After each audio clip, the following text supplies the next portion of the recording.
This video is sponsored by BuyMode shopping app. BuyMode e-shopping application is one of the best online shopping app now available on Play Store and App Store. Click below link and install application. Thank you. Chicken வச்சு இதை போல் ஒரு சாதம் செஞ்சு பாருங்க. பிரியாணியோட செம டேஸ்டாக இருக்கும்.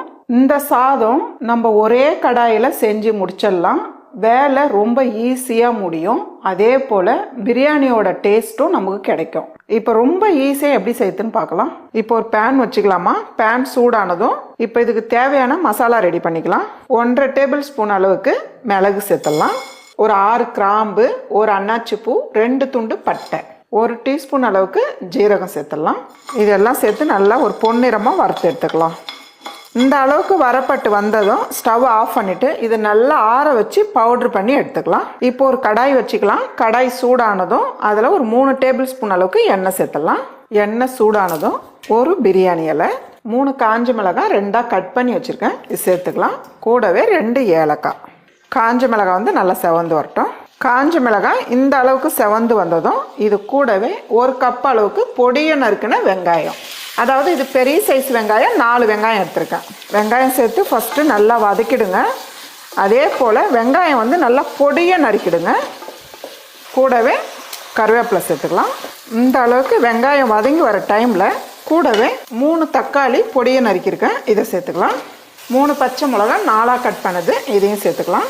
2 டேபிள் ஸ்பூன் அளவுக்கு இஞ்சி பூண்டு பேஸ்ட்டு சேர்த்துக்கலாம். இது 3 சேர்த்து நல்லா வதக்கிடுங்கம்மா. தக்காளி வந்து இருக்கிறதே தெரியக்கூடாது, அந்த அளவுக்கு நல்லா மசியாக வதங்கிடணும். வெங்காயம் தக்காளி இந்த அளவுக்கு வதக்கிக்குங்க. நான் வந்து 1 கிலோ சிக்கன் எடுத்துருக்கேன். நல்லா கழுவி சுத்தம் பண்ணி எடுத்துக்கோங்க. சைஸ் வந்து கொஞ்சம் பெரிய சைஸாகவே போட்டு வாங்கிக்கோங்க. சிக்கன் சேர்த்துட்டு நல்லா பெரட்டி விடுங்க. இந்த அளவுக்கு நல்லா மிக்ஸ் பண்ணிவிடுங்க. 1 டீஸ்பூன் அளவுக்கு மிளகாய் தூள் சேர்த்துடலாம். 1 டீஸ்பூன் அளவுக்கு மல்லித்தூள் சேர்த்துக்கலாம்.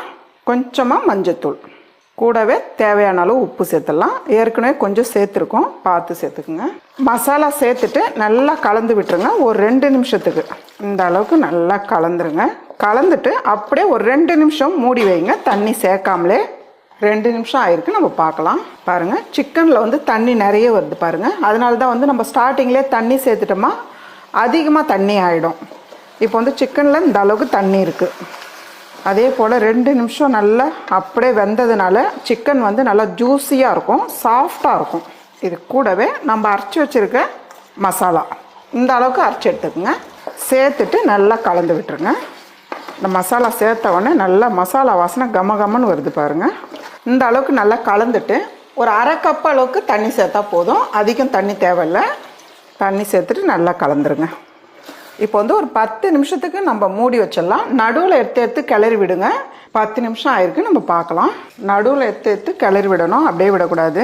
பாருங்கள், கிரேவி வந்து நல்லா கரெக்டாக எண்ணெய் திரிஞ்சு நல்லா வந்திருக்கு பாருங்கள். அதே போல் சிக்கன் வந்து நல்லா வெந்திருக்கு பாருங்கள், நல்லா கழண்டு வந்திருக்கு பாருங்கள்.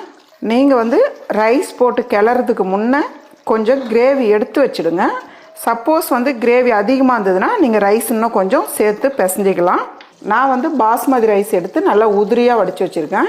நீங்கள் பாஸ்மதிலையும் செய்யலாம், இல்லை சாப்பாட்டு அரிசியில் கூட செய்யலாம், ரொம்ப நல்லாயிருக்கும்.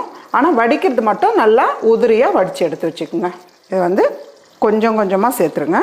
சேர்த்துட்டு மேலவே பொடியாக நறுக்கின கொத்தமல்லி இப்போ வந்து அப்படியே கிளறுங்க.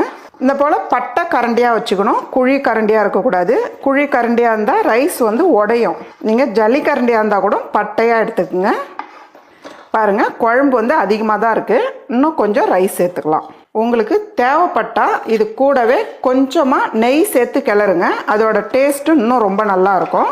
இந்த அளவுக்கு நல்லா கலந்துருங்க. அவ்வளோதாம்மா, ரொம்ப ஈஸியாக ஒரு டிஃப்ரெண்ட்டான டேஸ்ட்டில் சிக்கன் கடாய் சாதம் ரெடி.